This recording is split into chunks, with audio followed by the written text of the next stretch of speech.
सारा विश्व जिससे ठीक चलेगा, अपने व्यक्तिगत जीवन, पारिवारिक जीवन से लेकर तो सृष्टि जीवन तक सबका जीवन जिससे ठीक चलेगा, वो धर्म, उस धर्म का प्रतीक भगवा रंग, वह इस ध्वज का रंग है। ये धर्म ध्वज है। इस धर्म ध्वज पर रघुकुल का प्रतीक कोविदार वृक्ष है। वैसे रूप देखा जाए तो कचनार जैसे लगता है, और जो खोजी लोग हैं वो खोज कर कह रहे हैं कि मंदार और पारिजात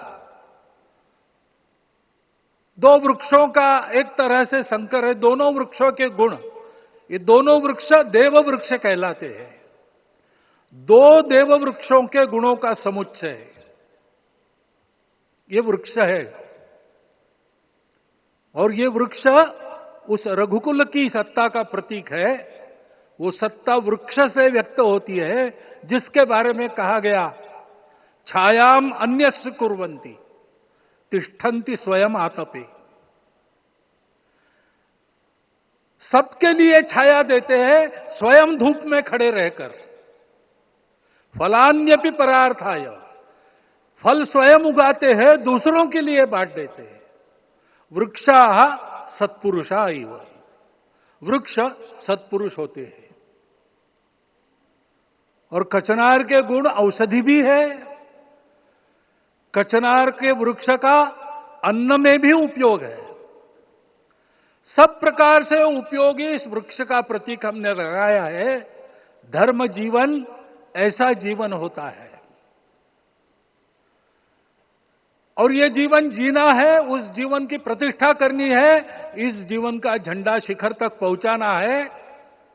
चाहे जितनी प्रतिकूलता हो, चाहे जितनी कठिनाइयां हो, साधनहीनता हो, सारी दुनिया स्वार्थ में बहती होगी, लेकिन हमारा संकल्प है। सूर्य भगवान उस तेज के, उस संकल्प के प्रतीक है। उनके रथ का एक ही चक्र है। 4 चाक वाली गाड़ियां भी एक्सीडेंट करती है तो एक चक्र चलाना है, और रास्ता खराब भी नहीं, रास्ता है ही नहीं। अधांतर में चलो रथस्य एकम चक्रम। रथ चलाने के लिए 7-7 घोड़े, उनको नियंत्रण करने के लिए सांपों के लगाम है, और रास्ता नहीं है, और सारथी जो है उसके पैर नहीं है। ऐसी गाड़ी चल सकती है क्या? कंप्यूटर में डाटा डालेंगे, कहेंगे नहीं चलेगी। लेकिन बिना थके रोज पूरब से पश्चिम, पूरब से पश्चिम जाना आना सूरज भगवान कर रहे हैं। क्योंकि कार्य की सिद्धि स्वत्व के भरोसे होती है। हिंदू समाज ने लगातार 500 साल और बाद के दीर्घ आंदोलन में अपने इस स्वत्व को सिद्ध किया, और रामलला आ गए, मंदिर बन गया। यही बात सत्य पर आधारित धर्म, सत्य जो प्रतिनिधित होता है ओंकार से, वो सारी दुनिया को देने वाला भारत हमको खड़ा करना है। हमारे इस संकल्प का प्रतीक यह राम मंदिर, उसकी प्रक्रिया आज हमने पूरी कर ली है। यह धर्म, यह ज्ञान, यह छाया, यह सुफल संपूर्ण दुनिया में बांटने वाला भारतवर्ष खड़ा करने का काम अपना शुरू हो गया है। उसको, इस प्रतीक को देखकर, हिम्मत रखकर, उसी प्रकार सतत प्रयास करते हुए, सब प्रकार की विपरीतताओं में भी हम सबको मिलके करना पड़ेगा। आज ये हमारे कृतार्थता का दिवस है, और आज हमारे संकल्प की पुनरावृत्ति का ये दिवस है। वो संकल्प हमको हमारे पूर्वजों ने दिया है। एतद् देश प्रसूतस्य सकाशादग्र जन्मनात्। इस देश के जन्मे हुए अग्र जन्मना है, सबसे प्राचीन है, इसलिए बड़े भाई है। वो ऐसा जीवन जिए कि स्वम स्वम चरित्रम शिक्षेरन पृथिव्याम सर्व मानवा, पृथ्वी के सर्व मानव अपने अपने चरित्र की शिक्षा, जीवन की विद्या भारतवासियों से सीखे।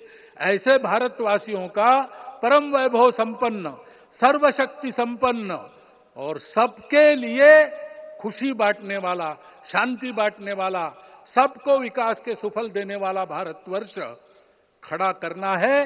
ये विश्व की अपेक्षा है, हमारा कर्तव्य है। मंदिर में श्री राम लला विराजमान है, उनका नाम ले और इस कार्य की गति हम बढ़ाए। इतना एक विषय आपके सामने रखता हूं। जैसा सपना देखा था उन लोगों ने, रामदास स्वामी ने कहा था, स्वप्नी जे देखिले रात्रि ते ते तैसे ची हो तसे। ऐसा सपना उन्होंने देखा था, बिल्कुल वैसा।